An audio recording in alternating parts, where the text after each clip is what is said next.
Aku menutup wajah dengan kedua tangan, merasa kotor oleh perbuatanku sendiri.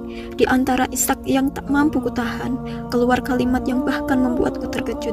Ya Allah, kalau malaikatmu memang selalu di sisiku, pasti mereka malu melihat aku seperti ini.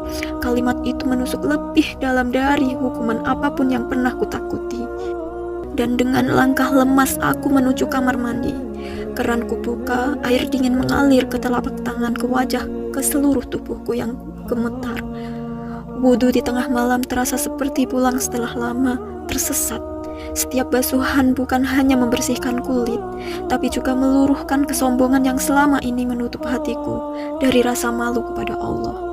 Aku sujud di atas sajadah rusuh, kening menempel lama, jauh lebih lama dari biasanya. Tak ada doa indah, hanya tangis yang pecah di dada.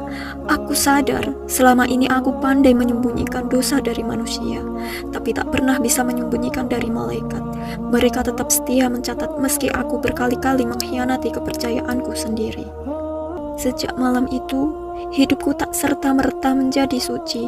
Godaan masih datang, kadang lebih kuat dari sebelumnya, tapi kini setiap kali tanganku hampir kembali menyentuh dosa, bayangan dua malaikat itu muncul, bukan sebagai ancaman, tapi sebagai pengingat. Pengingat bahwa ada yang selalu melihatku, bukan untuk menghakimi, tapi untuk mencatat setiap pilihanku. Aku mulai mengisi malam dengan hal yang tak pernah kupikirkan sebelumnya. Al-Quran yang lama tergeletak kini kubuka. Pelan-pelan, ayat demi ayat terasa menegur tanpa suara, seperti tangan yang lembut menarikku kembali ke jalan yang pernah kutinggalkan. Aku masih sering gagal, tapi kini aku tahu kemana harus kembali saat terjatuh.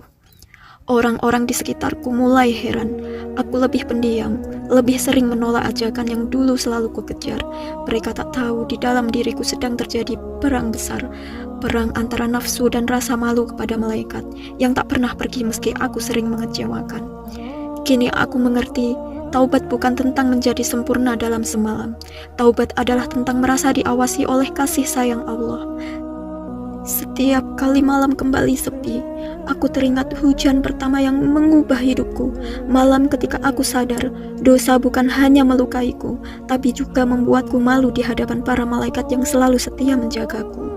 Dan kini aku mengerti, taubat bukan tentang menjadi suci seketika, tetapi tentang merasa diawasi oleh kasih sayang Allah.